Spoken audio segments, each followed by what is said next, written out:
धियो यो नः प्रचोदयात् स्वाहा इदं गायत्र्यै इदं नमः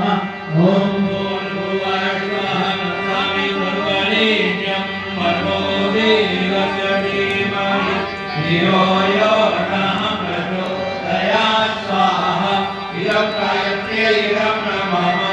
ॐ भूर्भुवः स्वः तत्सवितुर्वरेण्यं भर्गो देवस्य धीमहि धियो यो नः प्रचोदयात् स्वाहा इदं गायत्र्यै इदं नमः ॐ भूर्भुवः स्वः तत्सवितुर्वरेण्यं भर्गो देवस्य धीमहि धियो यो नः प्रचोदयात् स्वाहा इदं गायत्र्यै इदं नमः ॐ भूर्भुवः स्वः तत्सवितुर्वरेण्यं भर्गो देवस्य धीमहि धियो यो